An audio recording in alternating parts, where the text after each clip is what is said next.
Bienvenue dans l'histoire de voyage dans le temps la plus crédible du monde. Un des récits les plus documentés qui nous raconte qu'une personne aurait bel et bien réussi à voyager à travers les époques. Aujourd'hui, on parle de Sergueï Ponomarenko. Cette histoire fantastique, elle débute le 23 avril 2006 dans les rues de la ville de Kiev, la capitale de l'Ukraine. Pour vous placer le contexte, 2006, c'est l'année de Desperate Housewives et de la chanson Jeune demoiselle de Diams.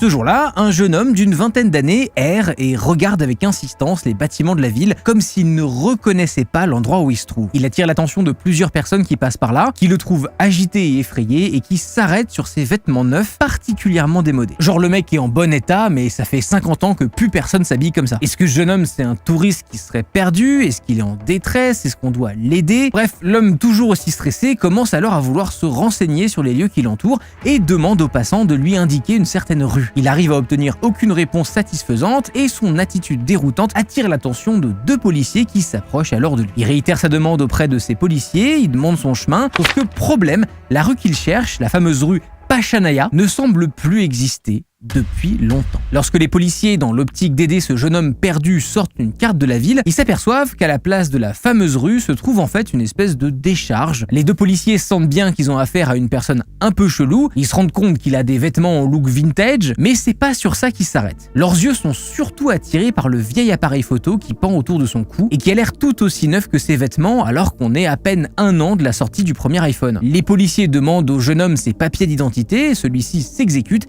et on apprend donc son nom, Sergueï Ponomarenko. Mais là encore, les policiers s'aperçoivent non pas d'un, mais de deux nouveaux petits soucis avec ce Sergueï. Premièrement, le passeport que Sergueï leur présente est un passeport de l'Union soviétique datant de 1956. Alors non, le problème, c'est pas que le passeport est périmé depuis des dizaines d'années, même si bonne chance pour avoir un rendez-vous à la mairie pour le refaire, mais c'est surtout que si vous êtes pas trop con et que vous avez suivi à l'école, l'URSS c'est finito depuis 91. Et comme on le disait, notre histoire elle se passe en 2006. Les policiers sont donc pas vraiment habitués à voir circuler ce genre de passeport, encore moins quand il appartient à un mec qui a l'air super jeune. Deuxièmement, et c'est ce qui est le plus étonnant, c'est que le passeport de Sergueï indique qu'il est né à Kiev en 1932. Mais à moins d'être Benjamin Button, le mec que les policiers ont devant eux n'a pas 74 ans, il en a grand maximum 25. En plus de ça, son passeport a l'air lui aussi super neuf. On y voit une photo d'identité qui ressemble plutôt bien à Sergueï, et surtout il y a le sceau officiel de l'Union des jeunesses léninistes communistes estampillé à l'intérieur. Donc il est quasiment impossible pour eux qu'il y ait une fraude. Tout ça cumulé renforce l'idée que le mec n'est probablement pas de cette époque. Les policiers demandent alors à Sergueï pourquoi il est ici et ce qu'il compte faire, mais tout ce que Sergueï répond en boucle, c'est qu'il n'en a pas la moindre idée. Quand ils continuent leur enquête, ils vont lui demander quelle date on est aujourd'hui, et Sergueï leur répond tout simplement, le sourire aux lèvres, le 23 avril 1958. Alors le jour est bon, le mois est bon, mais l'année, pas du tout. Les deux policiers savent absolument pas quoi faire de ce mec chelou et probablement amnésique, et ils se mettent à traiter Sergueï comme s'il était atteint d'un trouble mental quelconque. Faut pas trop leur en vouloir. Ils vont donc l'envoyer dans un hôpital psychiatrique afin qu'il se fasse évaluer et soigner, et aussi probablement un petit peu pour se débarrasser du mec. Même si Sergueï ne veut vraiment pas se retrouver dans un hôpital psy, il a pas trop le choix. C'est soit ça, soit les policiers lui foutent une amende pour vagabondage. Sergueï est alors emmené dans un hôpital privé et il rencontre son psychologue attitré du nom de Pablo Koutrirov. Et il faut noter que cet hôpital, il possède tout un attirail de caméras de sécurité qui nous permettent de voir qu'en arrivant, Sergueï s'est montré encore plus stressé et confus que devant les policiers en plein Kiev. Une femme qui travaillait à l'accueil de cet hôpital souligne le fait que Sergueï avait l'air de faire une fixette sur son téléphone portable et refusait de lui laisser ses affaires, ni son manteau, ni son appareil photo. Une fois dans le cabinet du psy, Sergueï devient encore plus prudent et s'attarde sur chacun des objets qui se trouvent autour de lui, presque comme s'il en reconnaissait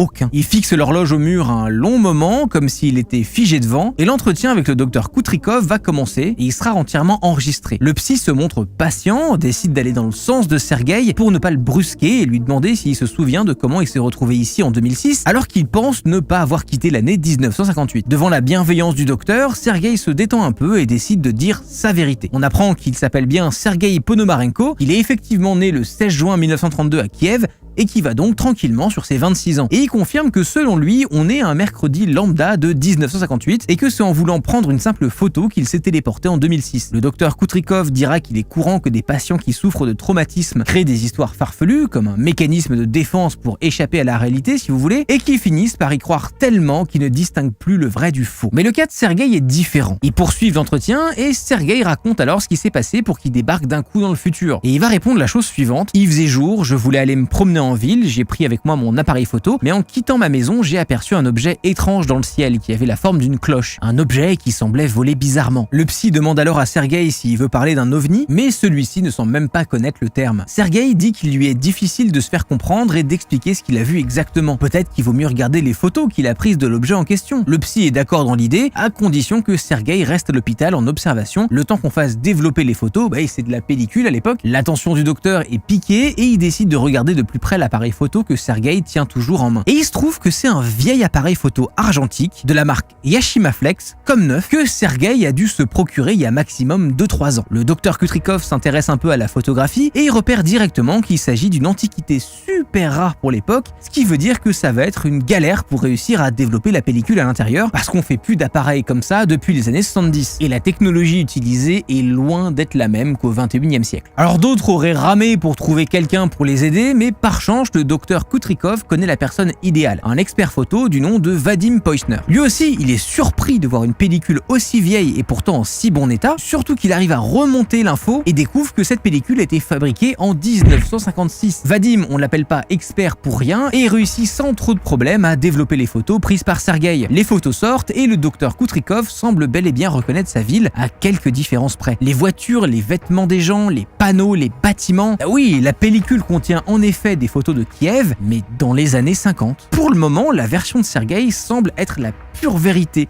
Et ça va encore plus loin. Dans l'appareil se trouvaient également des photos montrant Sergueï en compagnie d'une femme, probablement sa petite amie, en train de profiter du beau temps en ville. Sur ces photos, le docteur remarque très vite que le Sergueï de la photo porte exactement les mêmes vêtements que le Sergueï qu'il a en face de lui. La dernière photo de la pellicule est celle qui attire le plus l'attention du psy, puisqu'il s'agit tout simplement du fameux ovni en forme de cloche, décrit par Sergueï lors de son entretien. Le séjour de Sergueï à l'hôpital se prolongue et le 26 avril 2006, il a un second rendez-vous avec le docteur Kutrikov afin de parler de ces étranges photos. Il demande alors au psy s'il sait ce qui lui arrive et le psy répond que selon lui, Sergueï n'est pas malade. Alors celui-ci est de plus en plus confus, on le comprend, et il dit qu'il veut juste rentrer chez lui, il en a marre. Le docteur lui montre alors la photo de l'ovni prise par Sergueï, qui est la plus mystérieuse de toutes les photos, et il lui demande de lui expliquer de quoi il s'agit. Sergueï répond: à présent, vous savez que je dis la vérité, je comprends pas vraiment ce que c'est que cet objet et ce qui s'est passé au moment où je l'ai pris en photo, quand j'ai regardé mon appareil et que je me suis retrouvé ici, à votre époque. Le docteur Kutrikov étant un homme de science, son premier instinct n'est pas de douter de la véracité de la photo et du récit de Sergueï, mais plutôt de se dire que s'il s'agit bien d'un vaisseau extraterrestre, alors peut-être que certaines entités futures ont réussi à maîtriser le voyage temporel. À la fin de leur second entretien, Sergueï se retire dans sa chambre et ferme la porte. De son côté, l'expert en photo Vadim ne revient pas du parfait état dans lequel se trouve la pellicule, surtout que normalement cette pellicule elle peut être conservée entre 20 et 30 ans à condition d'être congelée et totalement hermétique. Plus Vadim y pense et plus il souhaite s'entretenir avec Sergueï et lui poser des questions supplémentaires. Mais le mystère autour de cet homme continue, puisque tout d'un coup,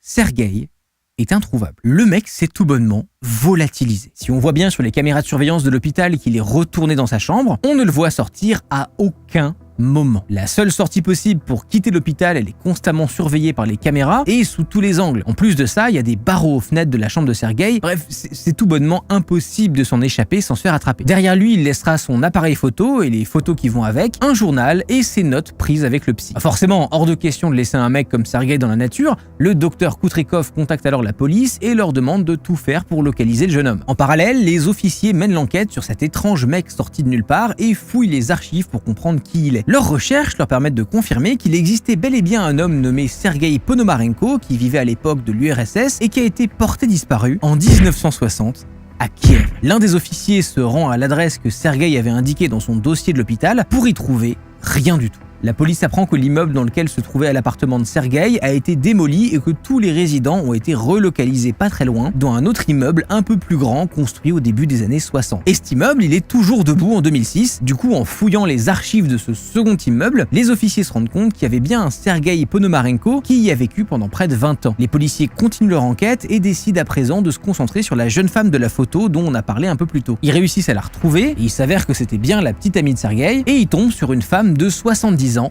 Valentina. Valentina va accepter de s'entretenir avec la police et leur apprend qu'en effet, Sergueï a disparu un jour d'avril 1958 avant de revenir à peine quelques jours plus tard, juste avant qu'elle ne se résolve à appeler la police. Et ce qui est vraiment chelou, c'est que le laps de temps de sa disparition de l'époque correspond parfaitement au laps de temps qu'il a passé en 2006. Valentina se rappelle qu'en revenant à son époque, Sergueï avait l'air nerveux et lui avait ordonné de ne rien dire à personne. Et ça a duré 2 ans comme ça. Valentina retrouve une photo de Sergueï prise en 1958 dans un de ses albums photos et la compare aux photos que lui montrent les policiers. Et là, elle est super confuse. Et les policiers lui expliquent qu'ils pensent que quelqu'un essaie de se faire passer pour son ancien petit ami, sauf que les deux ont exactement les mêmes vêtements et que toutes les histoires semblent parfaitement concorder. D'ailleurs, en revenant à son époque en 58, Sergueï aura apparemment donné une interview à la radio où on pouvait l'entendre prédire l'avenir. Lors de cette émission, il aurait expliqué que dans le futur, on utilisera des cœurs artificiels pour sauver des vies, les téléphones seront sans fil, mais surtout on aura tous des micro-ondes. Oui, parmi toutes les avancées technologiques qu'il a pu découvrir dans ces quelques jours en 2006, le truc qu'il a le plus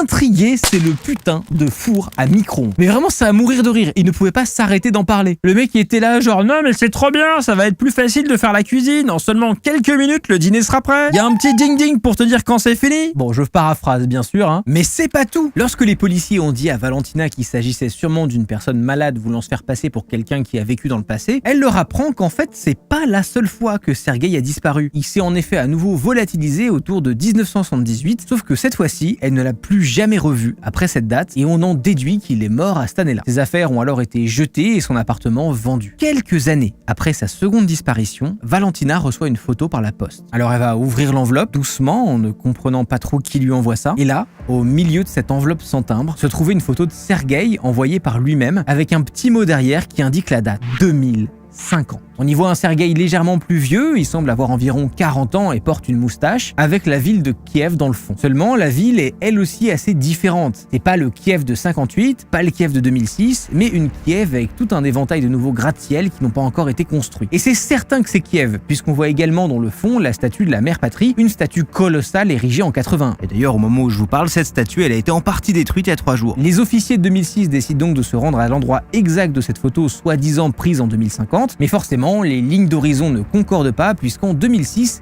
Kiev n'a pas autant de gratte-ciel. En tout cas, pas encore. Mais c'est pas tout. Parce qu'en retournant la photo, Valentina se rend compte qu'il y a un mot écrit au dos. Et c'est quelques mots écrits par Sergueï qui disent « Ma chère Valentina, tout va bien pour moi. J'espère revenir bientôt. » Mais il a jamais pu honorer cette promesse et on n'a plus jamais entendu parler de Sergueï Ponomarenko. Mais c'est pas la fin de notre histoire à nous. Cette histoire, elle a fasciné Internet et elle a ouvert une porte d'espoir sur la possibilité qu'il existe des voyageurs temporels cachés parmi nous. Mais depuis plusieurs mois, on voit plusieurs créateurs de contenu et des journalistes qui s'occupent de débunker tout ça. Par exemple, le youtubeur Joe Scott dans cette vidéo. Et c'est vrai que toute cette histoire, elle a son petit lot d'incohérences. Lors de sa première session avec le psy, le docteur Koutrikov, Sergueï se trompe. Il dit en effet qu'il est né en juin 1932, mais on a eu l'occasion de voir son passeport plus tôt dans la vidéo qui indique qu'il est né en mars 1932. Alors, je parle pas ukrainien, mais c'est vrai que l'erreur, elle est assez flagrante. Et c'est un peu con de se tromper sur ce détail. Et toujours par rapport au passeport, il a été démontré que le sceau tamponné dessus n'est pas le sceau officiel du Komsomol de l'époque, c'est-à-dire celui de la jeunesse du Parti communiste de l'Union soviétique dont on a parlé en début de vidéo. Il y a une autre erreur pourtant facilement vérifiable au niveau des dates de l'enregistrement de la caméra de surveillance de l'hôpital, le jour où Sergueï est arrivé escorté par les policiers. En bas à droite, on peut lire WED 2304 2006, qui correspondrait donc à un mercredi. Or, un petit tour rapide dans le calendrier et on peut vite voir que ce jour-là correspondait pas du tout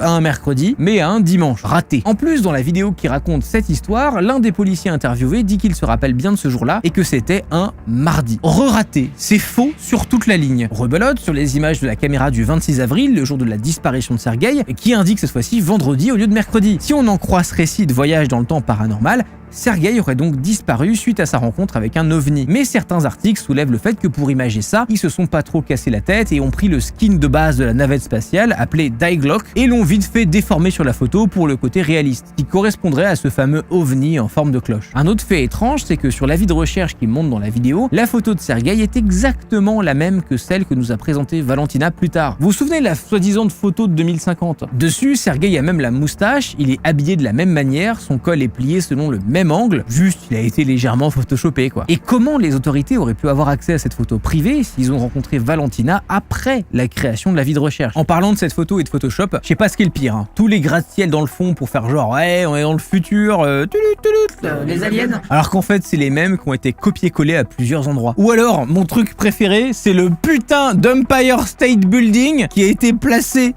au calme en Ukraine. Bon, en fait, en fouillant, on s'aperçoit que cette histoire, elle a vu le jour dans une émission ukrainienne datant de 2012 qui s'appelait Alien 3, The Time Traveler, qui était diffusée sur la chaîne OnePlus One. À partir de là, beaucoup de médias ont repris l'histoire de voyage dans le temps de Sergueï en la décrivant comme hyper réaliste ou encore comme la seule histoire véritablement officielle concernant un voyage temporel impossible à expliquer. Mais quand on y regarde de plus près, même si ce récit a permis à beaucoup de personnes de rêver d'une possible conquête du temps, puis en soi, bon, c'est rigolo, vous avez le droit, hein, moi je suis client, mais ça reste bourré d'incohérences et c'est difficile de prendre ce récit au sérieux. En plus de ça, si l'émission datait de 2012 mais que Sergueï a voyagé entre 58 et 2006, on en aurait parlé avant, non? Je veux dire, en 2012, on a toute une partie de la population qui a réussi à se coordonner et qui s'est rassemblée à la Tour Eiffel pour danser le Gangnam Style et qui nous ont spammé de leurs conneries pendant des semaines après ça. Mais alors d'un autre côté, on trouve absolument aucune trace de Sergueï le voyageur du temps sur internet, ni même dans les journaux avant cette date. J'y crois pas une seconde. D'ailleurs, cet épisode de l'émission Alien montre un disclaimer avant de présenter l'histoire de Sergueï. Ce disclaimer prévient de l'aspect théorique du récit qui s'apprête à être conté et plus particulièrement qu'il s'agit d'une légende urbaine sur la base d'un sujet controversé, ici le voyage dans le temps et les extraterrestres, dont on n'a aucune preuve réelle à ce jour. Les producteurs s'intéressent à une rumeur, font rédiger un script, le mettent en image et voilà. L'émission est parfois présentée comme un documentaire, mais il s'agit plutôt d'une reconstitution sur base de témoignages. En tout, il y a 10 épisodes de cette émission qui ont été tournés la même année, dont les titres tournaient pas mal autour du paranormal. On a par exemple Fantôme, Enlèvement extraterrestre ou encore Cercle de culture. Beaucoup adoreraient que l'histoire de Sergueï soit réelle, mais à part le bouche à oreille, absolument toutes les images et anecdotes qu'on peut trouver sur le sujet proviennent de cette émission, qui fait qu'on peut pas se reposer aveuglément sur cette unique source, surtout qu'il s'agit d'une histoire racontée dans une autre langue, dans un autre alphabet, et que les gens impliqués dans l'émission n'ont pas vraiment une grande présence sur internet. Au final, à vous de décider. D'ailleurs, il y a aussi eu d'autres affaires, comme celle de John Titor, un mec qui s'est fait connaître grâce à ses messages sur un forum affirmant qu'il venait de 2036, ou encore Al Bielek, un scientifique qui aurait voyagé jusqu'en 2749, rien que ça. Si ce genre d'histoire vous plaît, je vous invite à regarder ma vidéo sur les technologies primitives